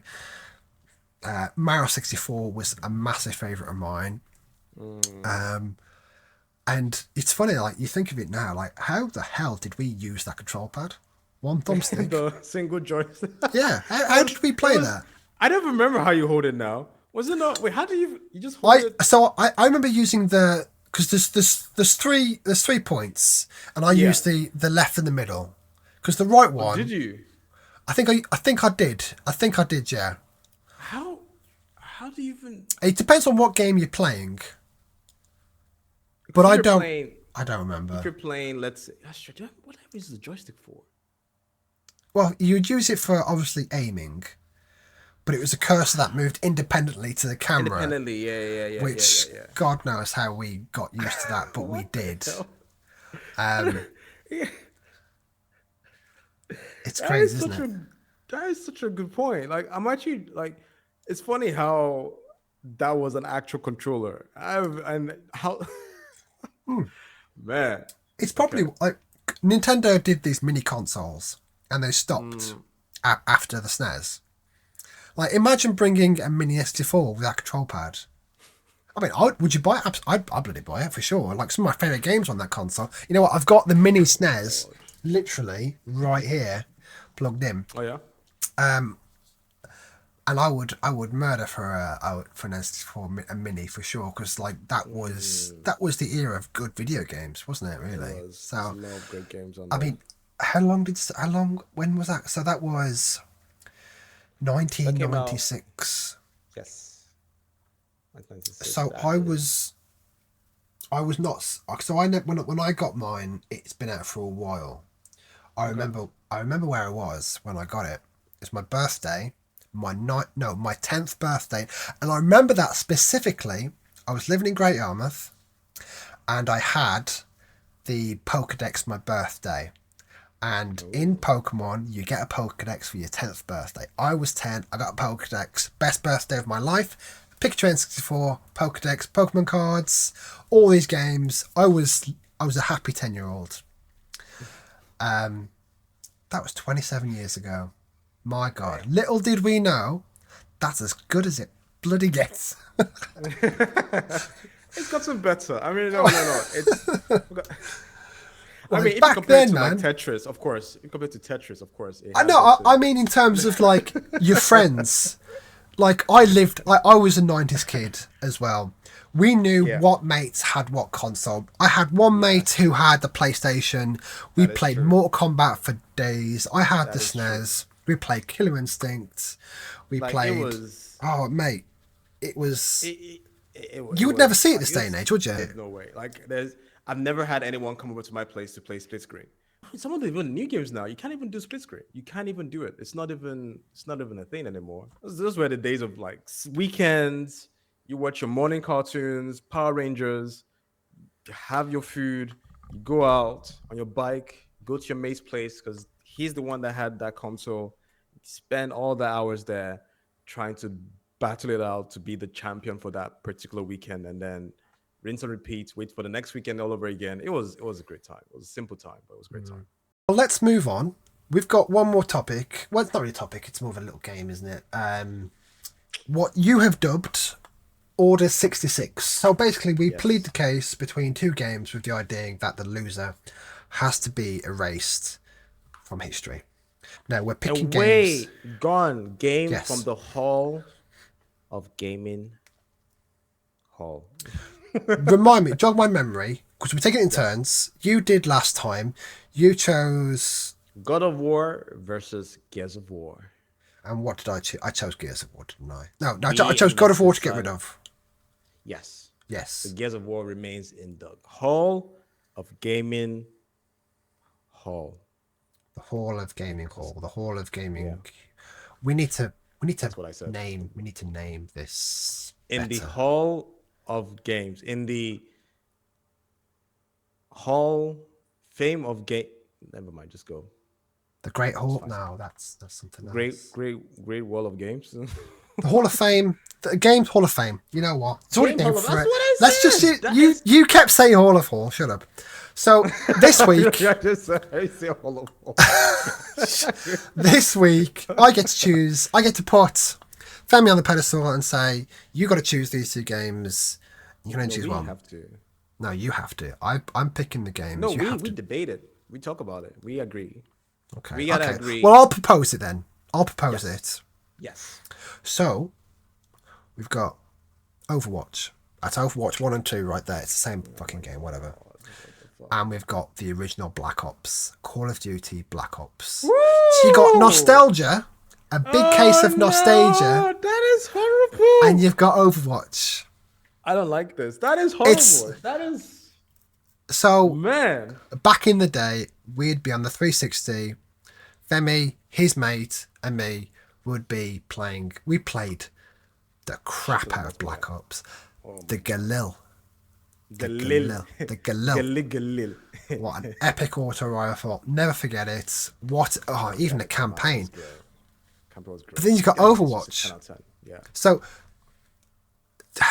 explain why you're so fond of Overwatch, just so we can. So I think Overwatch has been one of the games where it has just gripped me because I know people say the mechanic is it's very some people say that it's very you know what's what I'm looking for. You can pretty much summarize it as okay, you get your ult, use your ult, that person uses their ult, whoever can manage it wins. To some degree, yes, kind of, but there are battles that happen along that sort of before you get to that point. There are many battles that happen, Yeah, things that synergies that work together, and also how you play and how you approach the game. Of course, it's a team-based game, so your ability to sort of carry the game is very it's limited to a certain degree. Of course, if you have a crazy ass widow or your team that is picking everyone yeah, up, then God, yeah, that Diva, that's a Jesus different case. But Christ. Yeah, it's very all you, like, you boot it up, you launch the game, you play, and you're done. Whether you win or lose, you're done with that game. Move on to the next game. If you're playing competitive, you either climb up the ranks, you drop the ranks, whatever. And then I you mean, have different heroes as this well. is your, Um, this is your. Sorry to interrupt. This is yeah, your no problem. game. This is when I think of Overwatch, I think of you, and when I think of you, I think of Overwatch because Yeah, this is your what I would call your wind down game. it For is. me, for me, it's Destiny 2. It's a game that I gravitate towards when I don't really want to play anything else. When I just want to turn my brain off, and I just It want to is. play Overwatch. Now, Yeah, for you, that's also your game, but it's also, as you mentioned, it's got. You can go in and you can really think about how to approach the opposing team because depending on who you choose can determine the outcome, etc., etc. sure, sure. So, but then you've got the nostalgia factor of Black Ops. You've got Overwatch. Now you got Black Ops because then let's just okay, let's break it down.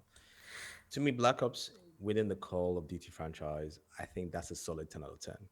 It is there's Thinking back nothing now, wrong in that game. Campaign 100, multiplayer 100, zombie mode 100. yeah, Like man. the amount of hours that I put into zombies, it is insane. Like I remember this was when I was in uni, right? And I had like I had I had a friend that didn't really play Call of Duty, but I introduced him to zombies, and that is all he would play. He would message me Friday night, Femi, zombies, question mark. Literally that. Like nothing else, not said. And I would go to his place because we'll do split screen and we'll play.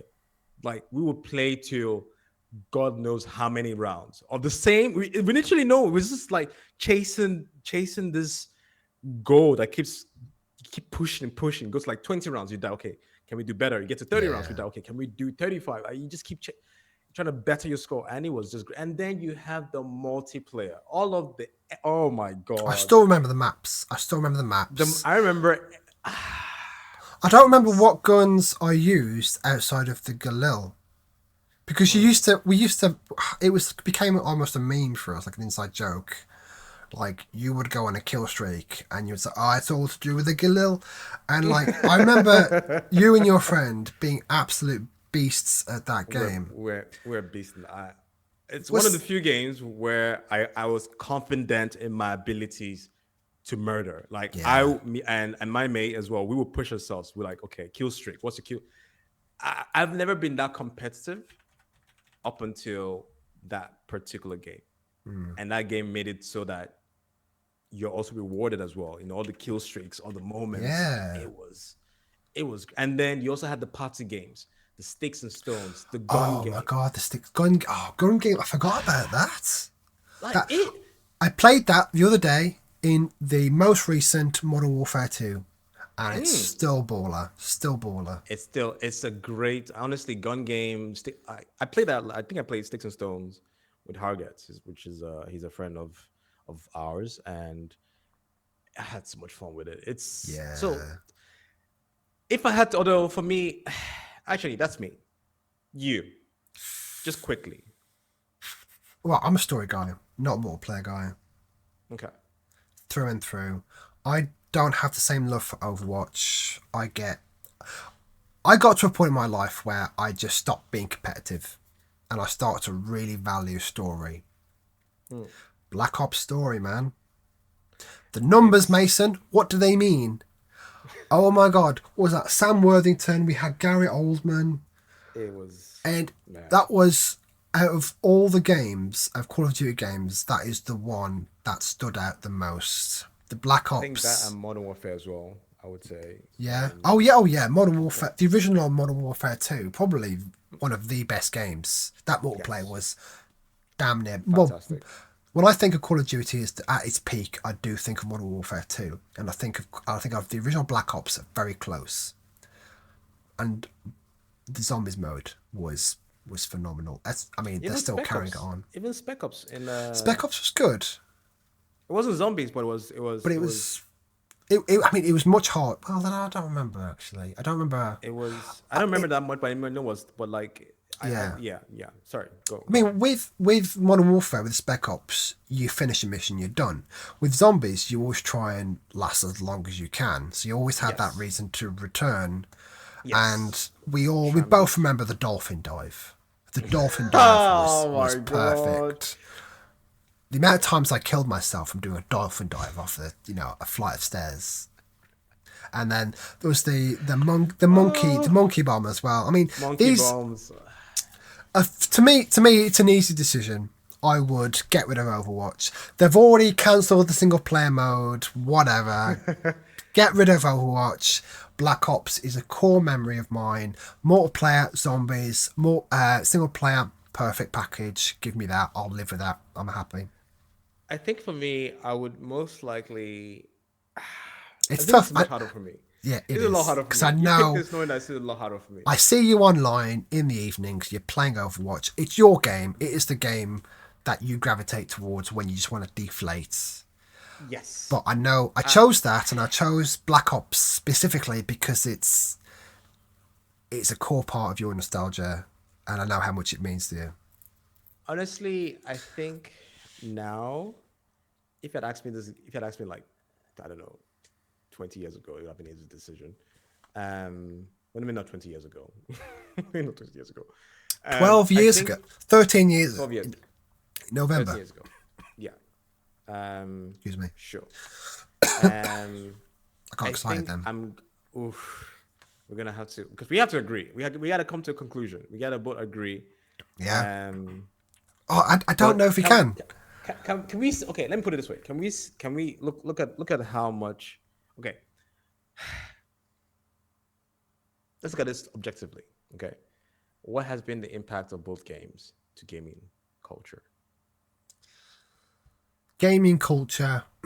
Everyone knows the quote, the numbers, Mason. What do they mean? Right now, I need healing. Overwatch is not doing great. No, The no, no, no. fans hate it. No. Let's take away. Like, no. I'm talking about Okay. what has it brought to. We're talking to the hall of games. To the thing, Okay. Hall Okay. of Fame So of games. Okay. Overwatch bought hero shooters. Are we thankful that hero shooters are a thing? I'm not. I can't stand hero Why are you not? shooters. What hero shooters do we play outside of Overwatch? Well, I barely play Overwatch. I get my fill and I'm done because I'm sick of seeing a goddamn diva in every goddamn game. And Doomfist is either amazing or he's utter trash. There's no in between. And either way, I am just so done. They nerfed my boy Hanzo, and I been Scatter Arrow was the best thing to happen, and then they got rid of it because some squishies, Tracer, whatever, they complained, and Blizz was like, "Yeah, well, listen to you, fuck Scott, fuck me." I think yes, hero shooters. Although there's not been that many. I mean, you have Paladins, you have. We had Battleborn, which flopped, Battleborn. got cancelled. I think the only hero shooter we can say is Overwatch primarily.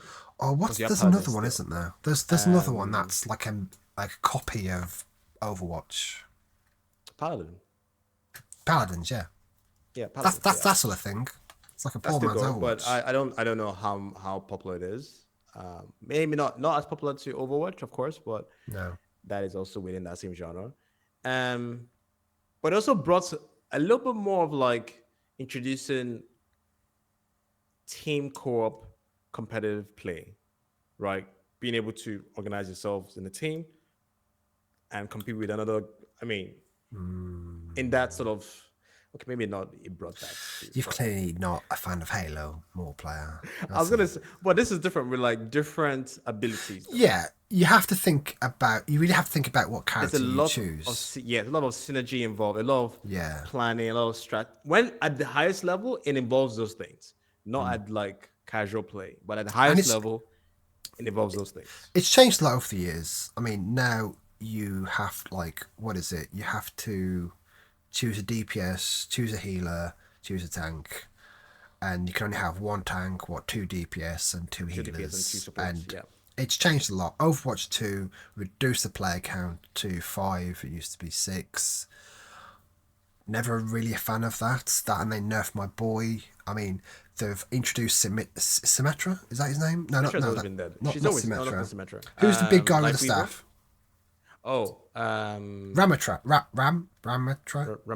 Yeah. Ramatra. Now he's dope. Yeah. I really gravitate towards him. I like my tank characters. Love him. That's cool. I mean, I would. That's great. My experience with Overwatch has been fine, but I've not gravitated to it as much as you have. Whereas Black Ops, I am all in on that nostalgia. But you're not going to play Black Ops right now, though. I'm going to have to pick Black Ops. You're not going to play Black Ops, though. You're not going to play Black Ops right now. Right? Hey, mate, if they bring these games to Game Pass, which I'm sure they will. What game are you going to queue up right now between Overwatch and Black Ops? Now we're talking about Black Ops. I'm really want to play some Black Ops. No, I'm being honest. Nostalgia. Not as a novelty, as like you can't discount nostalgia. You can't discount it. It is I'm not discounting it. I'm saying, what game would you return consistently to? Not just for the. We will queue up 007 right now or GoldenEye, but we know damn well we're not touching that after like an hour of the game. We're like, okay, we're done with this. We'll probably be like, we're not touching this for another like 10 years. But yes, what game would you consistently return to right now? Between Overwatch. It wouldn't be Overwatch. I know you're trying to Overwatch. No, is this 2 games? We're not talking about any other game. Is this 2 games? Overwatch No, And I'm saying right now, if I had a choice, I would play Black Ops. No, I would. I would. I don't have had it. every I chance don't to- have the you game have digitally no, or no, on no, disc no, anymore. no. Why? No, don't try and change my mind, dude. I am so nostalgic for Black Ops. I'm talking about it. No. Okay, look. You would for sure pick Overwatch. However, I don't like Overwatch as much as you do. because you have more friends to play that game with than Black Ops. You don't need friends to play either of these games. I spent right most of my now. time playing Overwatch by Honestly, myself. I would be curious to see whether there will be a surge in player counts for Black Ops if it goes Well, on. there has been a surge since Microsoft fixed the servers. Ooh. So for the longest time, it would be that what? you I'm couldn't queued get you couldn't get a match because, You couldn't. I tried it. Yeah, No. it was no. and they fixed it about like 3-4 months ago, and it did. I don't know if you heard about it, but it did make headlines. Like people are jumping back into Modern Warfare 2, especially Black Ops 1, Black Ops 2, and when it's come to Game Pass, it'll surge again. Now, if they Activision did. They went through this phase that when they made a new game, they would remaster one of the previous games, and they stopped at Call of Duty 4, I believe, which you got with Infinite Warfare, which was amazing, by the way. But I don't think they ever remastered Modern Warfare 2, if I'm not mistaken. No, they haven't. And like they continue that trend. If they love do a- that, I would love that a- game would actually, I would absolutely, but I do not like that they were being quick scoped because that's literally all Modern Warfare. Yeah, It was I forgot that was about the era of like quick scope, no scope, all of those Yeah, things. It was it's- nasty. They encourage that shit, man. It's still present. I was literally playing Modern Warfare 2 last night, and I was like, this guy is running around with not a sight on his sniper rifle, and he's quick scoping me. I've got know an how- SMG. Why am I not winning? You know how impractical that. Imagine like someone holding like a 50 cal running around and just. First of all, you wouldn't be running with a 50 You cal. can't run around. You can't run around with a 50 cal. That is you would. Yeah. It's like you have no chance against someone with an SMG where you should have the advantage. Like nah.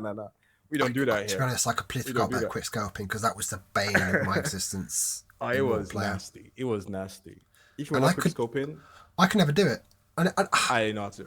I didn't know No. how to as well. No. So okay. we Fine. need to- You know we need to figure what? this You know out. what? Fuck it. We go Black Ops because I Yeah. do agree. In terms of the game itself, I think it's a 10 out of 10. Overwatch, Yes. Overwatch 1, I would probably, for me personally, I think it is probably closer to like a 9 out of 10. Maybe not a 10 out of 10 because those games is very hard to really balance. Yes. I would probably yes. maybe on a specific day I might be more kind to say 10 out of 10, but lowest of its low, I would probably say it's a 9 for me anyway. It's a game that has changed consistently and probably It has. will change. I don't think it will ever be balanced. They'll have the meta and they'll keep shifting that's the that thing. meta. That's the thing. There's always going to be a meta. So I think it's hard to say. I think you have to look past just within the mechanics of the game to maybe Yeah. sort of have a much more better evaluation of it. But okay, fuck it. Fuck it. Order 66. Overwatch, gone. You don't exist. Oh my god. You're spending your evenings playing Black Ops. This Like, this is what- it couldn't be any worse than that, really. I mean, mate, No, if it's they terrible. No, it's not. It's not like it's terrible. when these games come to Game Pass, I'm gonna download it. You're gonna download it. We're gonna have a trip down memory lane. I have Black Ops anyway. Oh well, I'm not. I could buy it, but we know it's coming to Game Pass. We know it will, Yeah, wait for it. and I am looking forward to playing these games because I literally have said to myself, when this game comes to Game Pass, I will be going back to Call of Duty 2. Call of Duty 1 was on consoles, and I will be replaying these games. Yeah. Because the campaigns, I've always bought Call of Duties for campaigns. I stopped playing multiplayer. Infinite Warfare was the last one, I think. Okay. So I'll be going through them again because I love the World War ones as well. World War Two. I never did play Vanguard, which I'm very looking forward to playing now. I think about it because I haven't had that World War. Oh, actually, no, that's a lie. Experience. I had Sniper Elite 5 played World of early War? on in the year, Well, that's different though. but yeah, it is different. Yeah. It's different. But yeah, okay, so we're in agreement. We're in agreement. Hope to God they release a remaster because God knows that game needs it. But it'll still feel pretty good to play. It's Call of Duty Black Ops, for Christ's sake. I'm sorry, Genji. Sorry. Yes. Shimada. That was, to be honest, I It's tough. didn't think you'd give in so easily. You're clearly not that big of a Overwatch fan, but Don't, whatever. let's not go back to this. Let's just move on. Okay.